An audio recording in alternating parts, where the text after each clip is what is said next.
Middle east में बर्बरियत की एक नई दास्तान रकम की जा रही है, जिससे हम रियासती दहशतगर्दी, मुझे बड़ा छोटा सा लफ्ज लगता है इस तरह। नरेंद्र मोदी ने, भारत के जो वजीर आजम है, उन्होंने टेलीफोन किया है Israeli prime minister Benjamin Netanyahu को। प्रधानमंत्री मोदी ने इजरायली प्रधानमंत्री नेतन्याहू से फोन पर बात की है। पश्चिम एशिया के हालात पर चर्चा उन्होंने की।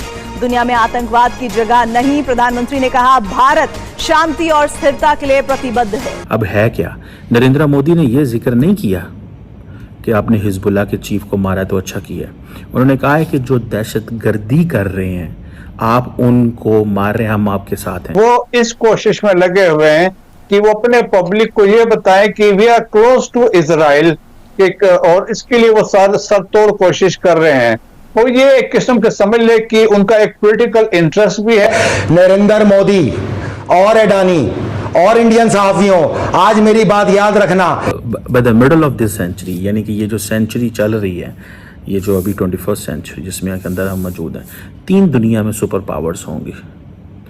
एक अमेरिका तो है ही है, चाइना एंड प्रोबेबली इंडिया। इस तस्वीर के बाद जो जंग शुरू होनी है, उसके बाद तुमने नजर हैफा पे, इसराइल पे या मीडिया पे नहीं रखनी, तुमने अपनी नजर मोदी पे और अडानी पे रखनी है। उनकी शक्ल पे पड़ी हुई लानत तुम्हें बताएगी। अभी तो देखें कि इमरान साहब, लोग ये भी सवाल उठाते हैं कि हमास ने आखिर ऐसा किया क्यों। तो इंडिया जो है वो राफेल जेट्स खरीद रहा है, अपनी इंडियन नेवी के लिए ले रहा है, फ़ोन कर रहा है बेंजामिन नेतन्याहू को कि ठीक कर रहे हो जो कर रहे हो। जाकिर नाइक के खिलाफ जो है वो एक कंपेन इंडिया के अंदर शुरू हो गई है कि a man who is wanted in India is in Pakistan. ठीक,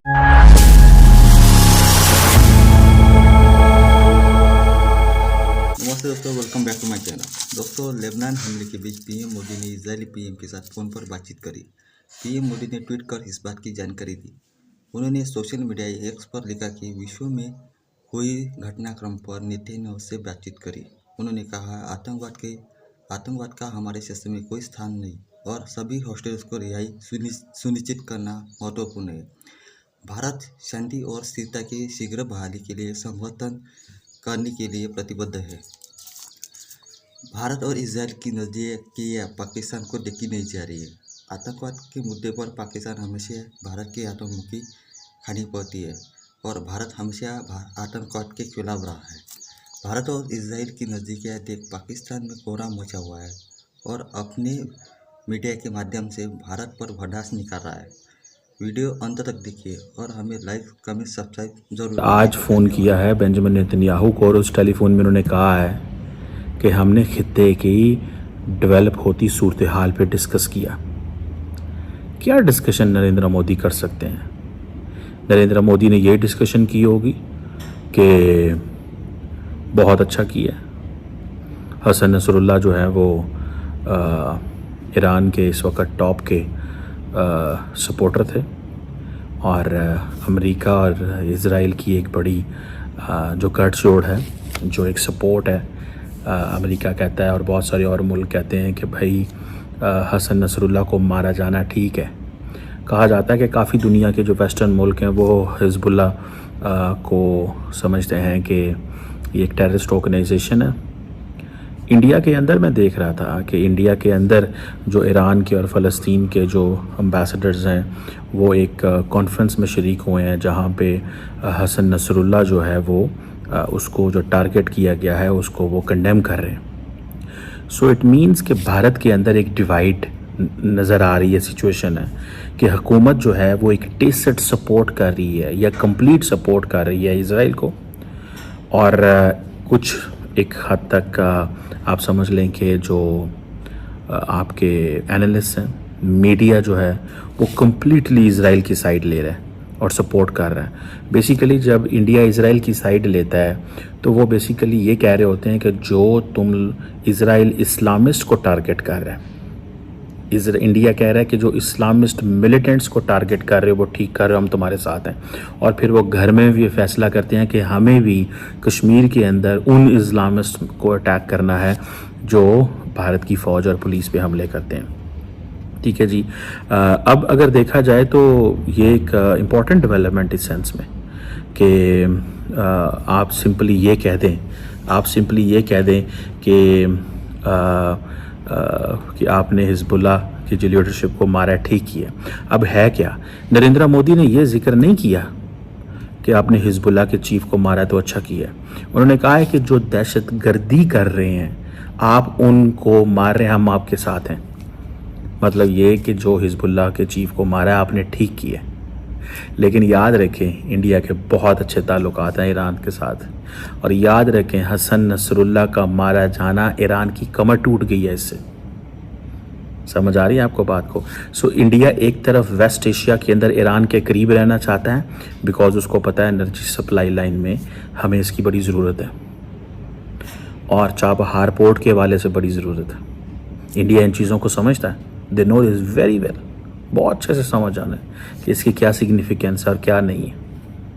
और दूसरी तरफ वो क्या कह रहे हैं खिंच के रखो। ये जो टेलीफोन कन्वर्सेशन है ये लार्जली उनकी जो डिस्कशन है वो टेररिज्म के अराउंड है। इंडिया की डेफिनेशन टेररिज्म की क्या है और नेतन्याहू की डेफिनेशन टेररिज्म की क्या है, ठीक है। अब वो नरेंद्र मोदी साहब कह रहे हैं कि जी हम जो होस्टेजेस हैं उनकी रिलीज़ के लिए बड़ी दुआएं कर रहे हैं, ठीक है जी, और रेस्टोरेशन ऑफ पीस की बात कर रहे हैं। लेकिन एक चीज़ याद रखें, नरेंद्र मोदी जब बेंजामिन नेतन्याहू को फ़ोन करते हैं तो भारत के अंदर जो दाएं बाजू की फोर्सेस हैं वो उछलती हैं, वो समझती हैं कि यार ये करना चाहिए, हमें बदला लेना है, हमें बदला लेना है। सो ये एक अहम चीज़ है, इसको आप इस तरह वो इग्नोर नहीं कर सकते कि ये एक नॉर्मल चीज़ है। मैं भी देख रहा था कि टोनी ब्लेयर जो हैं फॉर्मर यूके के प्राइम मिनिस्टर, वो कह रहे हैं कि जी by the middle of this century, यानी कि ये जो सेंचुरी चल रही है, ये जो अभी 21st सेंचुरी जिसमें के अंदर हम मौजूद हैं, 3 दुनिया में सुपर पावर्स होंगी। एक अमेरिका तो है ही है, China and probably India. Probably लफ्ज़ उन्होंने इस्तेमाल किया है। इट मीन्स आप देखिए ना, यूके के प्राइम मिनिस्टर केयर स्टारमर जाके यूएन में कहते हैं इंडिया को परमानेंट सीट दें सिक्योरिटी काउंसिल में, इंडिया को परमानेंट सीट दें। So when India speaks this way, India is giving a message. India एक मैसेज दे रहा है कि भाईजान ये हम चाहते हैं और ये हम करने जा रहे हैं, ठीक है जी। अब ये आप देखें कि, और दूसरा ये भी आपको पता है, इस चीज़ का भी पता है, ठीक है जी, कि इंडियंस जो हैं वो टफ लाइन लेते हैं इस्लामिस्ट के अंदर, बड़ी प्रो लाइन लेते हैं उसके ऊपर, इज़राइल के ऊपर, ठीक है जी। अब एक दूसरी तरफ ये भी देखा जाए, जिसे वो कहते हैं ना कि इंडिया जब भी अमेरिकन से मिलते हैं तो कुछ ना कुछ इंडियंस के लिए फेवर्स निकलती हैं। मिसाल के तौर पे इंडियंस के लिए 2.5 लाख ज़्यादा वीज़ा जो अपॉइंटमेंट्स हैं दी गई हैं नॉर्मल, यानी कि रूटीन से हट के। सो ये that is what the Indians are taken seriously, when Indians are taken seriously, ठीक है जी।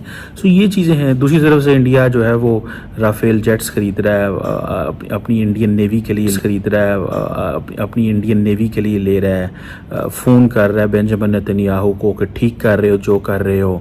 जाकिर नाइक के ख़िलाफ़ जो है वो एक कैंपेन इंडिया के अंदर शुरू हो गई है कि a man who is wanted in India is in Pakistan, ठीक है जी।